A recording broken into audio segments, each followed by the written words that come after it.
organization for this honor that I should come and deliver this paper as a lead discussant, sitting with the array of these great men and women really gives me the urge to know that we have a future in this country.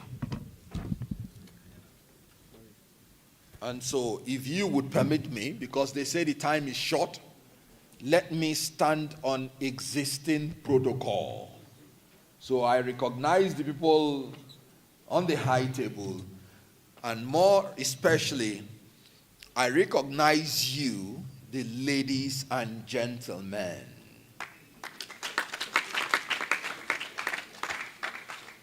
Now, this discussion, this paper, this speech, this address, anyone you prefer, please take, is given by Kenneth Okonkwo under the theme of civil society, democracy, governance reforms, building sustainable partnerships for national development. Now, I am very glad when I was invited, because the whole idea is that the whole civil society are coming together as one under this umbrella. United, we will always stand. Divided, we will always fall. The greatest unity of civil society is in their unity. The greatest strength of civil society is in their unity. If you allow them to break you up, they will take you out. So this paper examines the intersection of civil society, democratic consolidation, and governance reforms. It explores the challenges, the opportunities in building sustainable partnerships among government institutions, civil society organizations, and private sector to drive development. Drawing from Nigerians' democratic history, reform efforts, and development strategies, this paper is going to advocate for an inclusive governance where the civil society will not just be a watchdog, but will be a co-architect in national progress. The civil society has to step up, because our journey from 1999, our democratic journey, as you can notice, has made some mild achievements, but with significant challenges. So as we grapple with our myriad of problems, corruption, weak institutions, insecurity, inequality, poverty, the time for governance reforms cannot be more urgent than now. So this is the time that we should go beyond consultation to collaboration. We have to go beyond tokenism to true partnerships. And we have to go beyond reactive advocacy to strategic partnership. Because if we want to build a democratic future, it has to be a future that will align the democratic values with inclusive governance so that we can build a just, prosperous, and united nation. So I have come to awaken your mind, the civil society, because from the colonial days, it has been resistance groups. That's what the civil society was doing from the colonial days. You hear about Pai Michael Imodu. They were fighting for independence. During the military regimes, it was advocacy groups. You can hear my brother now that went from jail to jail, advocating for democracy. For just being an advocate, you can be charged for treason. Nobody will pray for military regime. I don't pray for it. But if the civilian dictatorship becomes military regime, then why do you think people are adoring like the military leader of Burkina Faso? It is because their dream about democracy, the promises that we are made to them, they cannot see. But in all honesty, if you know what military regime is, you will be very careful. I know what we're passing through in democracy, but I'll just tell you like a statement about military regime. Military regime is the government of one person. Forget the issue of your hearing military regime. No, it's the government of head of state. There is nothing like military regime. It's the government of one person. The decree is written by one person. The decree is signed by one person. The courts are set up by one person. And it is that what that one person wants that is done. Forget anything like, during the military regime, the military suffered most than even the civilians. If you go to the officers' mess then, during Abacha's regime, you won't see 2-3 officers coming together. Because they will say that they are planning coup. And they will just take you there, tie you in the stake, and shoot you. People like us that will say our mind, we don't wish military regime to our worst enemy. Because it's either I say my mind or I keep quiet. Decree is simply the order of the head of state put in writing. When you hear Armed Forces Ruling Council, during Abacha's regime, I don't know whether that council met for even one day. They made a law ousting the power of democratic institutions. And the Attorney General of the Federation was not aware of the law. Onagoruwa was in Lagos. Gani won him. And they announced the law. And he was like, what happened? I just want you to understand that military regime is not the government of the military or the government of the cabinet. It is the government of one man. From the days of Aristotle, they warned us about ceding our sovereignty to a human being with all the disorders of the human mind and the affections. An authority that should be ceded to law alone. So don't pray for military regime. Why would we pray for military regime when we can, as a people, assert our right in a civilian regime? Now, let us start by reminding you that civil society is the aggregate of the non-governmental organizations linked together by common interest and collective activity. So if you do not have common interest, you cannot have collective activity. The whole idea of civil society is that you must have to have common interest and you must have to have collective activity. As you can see, the civil society includes the NGOs, CBOs, non-governmental organizations, community-based organizations, faith-based organizations. Then you have trade unions and student movements. You have independent media. You have professional associations, etc. So most of you here belong to these groups. Now, what are the functions of the civil society?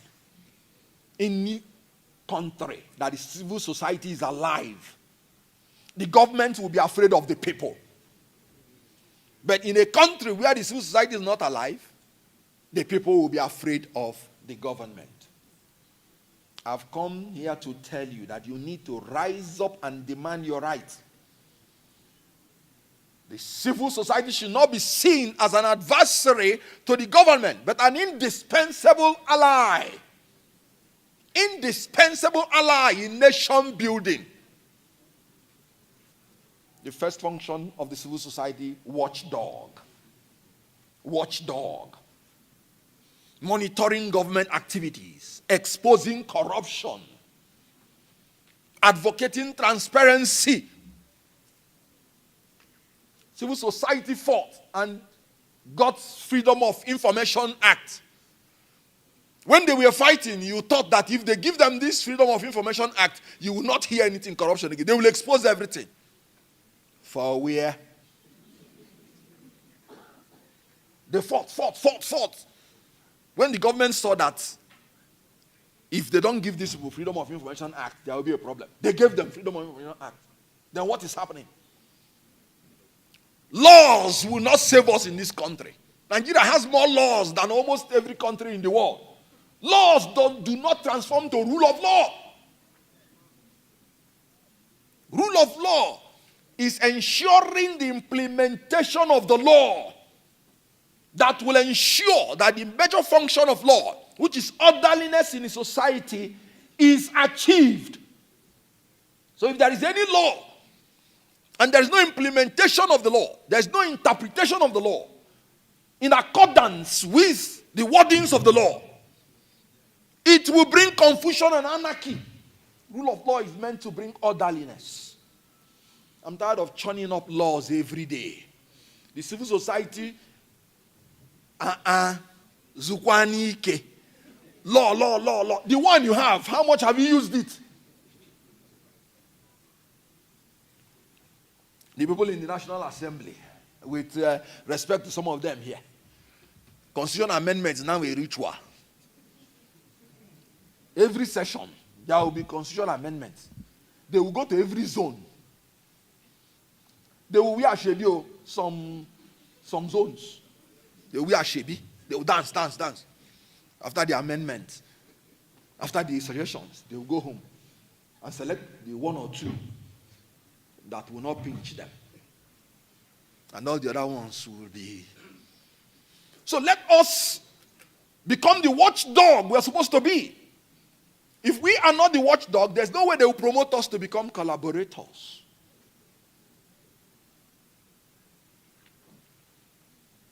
Two, the civil society has it as a duty to be the voice of the voiceless. You have to amplify the voices of the marginalized people, and you have to advocate for social justice for them. I'm excited, when I hear civil society like Serap. As a matter of fact, when they came in, I thought they were going to be like the other people. They look at what they are doing. Impressive. There are some social activists that will go to Benue, even when the Benue governor will tell them not to come. They will go. That is being a watchdog. And they will be exposing, they will be magnifying the voices of the marginalized. It is the job of the civil society. The next job is capacity builder. You're meant to build the capacity of the people through education, training, and mobilization. The next job is that you have to be a service provider. Wherever the government runs short in providing service, it is the duty of the civil society to fill up the gap, especially in education, in health, in infrastructural issues. I remember those days when we were coppers. We would take knife and go and start cutting grasses on the road. There is something you can do. That you can't stand here and be talking does not mean you have nothing to do. You can cut grass somewhere just to prove that you are doing something for your nation. I did it as a copper. What has he removed from me? And I'm not saying when you want to go and do it, you go and bring all the media people so that they will come and see you. You will cut. Then you announce, Copper, I am cutting grass for people. My kind of faith does not even allow that one. So what we are saying is that the functions of the civil society, I have told you. When you talk about democracy, I would have loved to say that the threat to our democracy is not hypothetical, it is real. Because the challenges of democracy is there. Erosion of public trust in institutions. You have the rise of authoritarian tendencies. You have weak electoral system, electoral malpractices. and weak institutions. And you have shrinking civic space marked by repressive laws. Just look at that. They will tell you defamation law. They will use it so that when you say anything that does not favor any leader, so that they can send you to jail. They just want to shrink the civic space. When you say a man that is corrupt, when you say he's corrupt, you have said the fact. You're not saying anything wrong. They will say defamation. Now, let me talk about electoral malpractice, because we witnessed some. In 2023, we were there. We went home to vote. Of course, in Lagos, some people were denied PVC outrightly because they felt they were going to vote for a particular way. In Lagos, some people were denied to come out to vote because they felt they were going to vote in a particular manner. In Lagos and in the whole Nigeria, after the vote, they told us that the presidential election only cannot go. You saw some presiding officers saying it openly, that they were told not to transmit this. Then later on they say technical glitch. Which technical glitch? Can the machine choose the election to glitch on? 3 elections on the same day. And then the machine now selected only one to glitch on. Please, Nigerians are brilliant. When you want to talk to Nigerians, try to be sensible so that the international community does not look at us as fools. That is why the international community concluded that that election was less than the required standard. So we have to, the challenge is that we have to go into civic education, you, the civil society and political literacy. You have to go into intergenerational dialogue and youth participation management.